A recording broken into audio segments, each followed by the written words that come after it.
बलात्कार के मामले में गिरफ्तार किए गए पार्षद पति लेखराज को शनिवार को पुलिस ने जिला न्यायालय में पेश किया, जहां से न्यायालय ने उसे जेल भेजने का आदेश दिया। मामले में सबसे चौंकाने वाली बात यह रही कि आरोपी की पेशी के दौरान पीड़िता भी कोर्ट परिसर में पहुंच गई और उसने वहां जमकर हंगामा किया। गौरतलब है कि कुछ दिनों पहले सिमरौल थाना क्षेत्र की रहने वाली एक महिला ने आरोपी पार्षद पति के खिलाफ शारीरिक शोषण का मामला दर्ज कराया था। शिकायत में पीड़िता ने आरोप लगाया कि लेखराज ने शादी का झांसा देकर लंबे समय तक उसका शारीरिक शोषण किया और जब उसने शादी की बात कही तो आरोपी ने इनकार कर दिया। मामला दर्ज होने के बाद पुलिस ने आरोपी को शुक्रवार रात गिरफ्तार किया और शनिवार को न्यायालय में पेश किया, जहां से उसे न्यायिक हिरासत में भेज दिया गया। जिला न्यायालय में पेशी के दौरान माहौल उस वक्त गर्मा गया जब पीड़िता अचानक कोर्ट परिसर में पहुंच गई और आरोपी पर चिल्लाने लगी।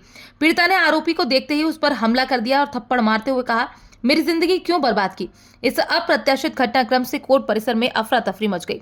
सुरक्षा कर्मियों और पुलिस ने बड़ी मुश्किल से स्थिति को नियंत्रित किया और आरोपी को वहां से बचाकर बाहर निकाला। कोर्ट परिसर में हंगामा करते हुए पीड़िता ने पुलिस पर गंभीर आरोप लगाए। उसने कहा कि आरोपी और पुलिस के बीच मिलीभगत है और उसे आरोपी की पेशी के बारे में कोई जानकारी नहीं दी गई थी। पीड़िता ने दावा किया कि अगर उसे पहले जानकारी मिलती तो वो अपने पक्ष को मजबूती से रख सकती थी। पीड़िता का कहना है कि पुलिस जानबूझकर आरोपी को बचाने की कोशिश कर रही है और उसे अदालत में अपना पक्ष रखने का पूरा अवसर नहीं मिल रहा है। पीड़िता ने यह भी आरोप लगाया कि कोर्ट परिसर में आरोपी के भाइयों ने उसे जान से मारने की धमकी दी। इस पूरे घटनाक्रम को लेकर कोर्ट परिसर में गहमा-गहमी का माहौल बना रहा।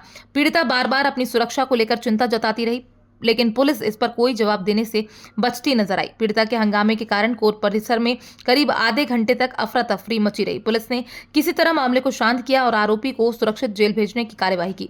इस मामले पर पुलिस अधिकारियों से जब सवाल किए गए तो उन्होंने कहा कि आरोपी को न्यायालय के आदेश अनुसार जेल भेज दिया गया है और मामले की जांच जारी है। पीड़िता के आरोपों पर पुलिस का कहना है कि कानून के दायरे में रहकर सभी पक्षों को न्याय दिलाने की प्रक्रिया का पालन किया जाएगा। पुलिस अब इस मामले में आगे की जांच कर रही है और आरोपी की जमानत याचिका पर भी नजर रखी जा रही है। वहीं पीड़िता ने चेतावनी दी है कि यदि उसे न्याय नहीं मिला तो वो उच्च न्यायालय का रुख करेगी।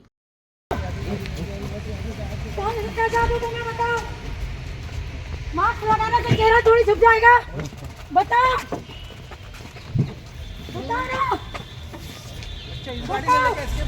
मैम, क्या घटनाक्रम है और आज जब सरपंच को इतने समय बाद पेश करा तो क्या आपको जानकारी दी थाने वालों ने? मुझे थाने वालों ने कोई जानकारी नहीं दी भैया, और ना कोई सूचना करी। और सरपंच को वीआईपी गाड़ी में लाया गया कोर्ट परिसर में, और जहाँ जज की गाड़ी खड़ी होती है वहाँ उसकी गाड़ी खड़ी करके उसको कोर्ट में पेश किया गया। जज साहब ने भी क्या बोला?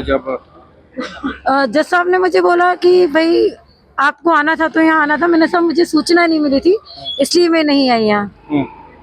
फिर अब मेरे इतना हंगामा करने के और उसको करने के बाद में जज साहब ने फिर मेरे से साइन करवाई। अच्छा, क्या बोला जज ने? अभी बोला इसे जेल जाने दो, जब हम सूचना करेंगे या अग्रिम जमानत लगाएगा या कुछ करेगा तब हम आपको सूचना करेंगे, तब आप यहाँ आना।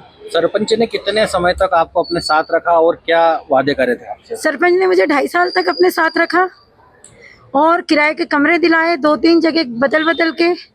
ये मुझे अपने गांव में फार्म हाउस पे ले जाता रहा और उसके बाद इसने मुझे 2.5 साल पे कमरा दिलाने के बाद मैं प्रेग्नेंट हुई। इसने मुझे किराए के कमरे में छोड़ के और भाग गया।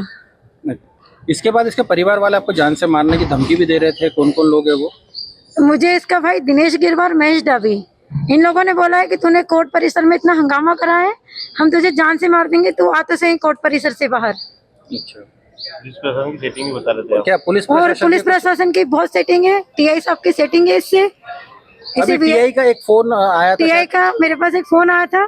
टीआई साहब बोल रहे थे इसको कि भाई तू आराम से जेल जा, हमने सब सेटिंग कर रखी है।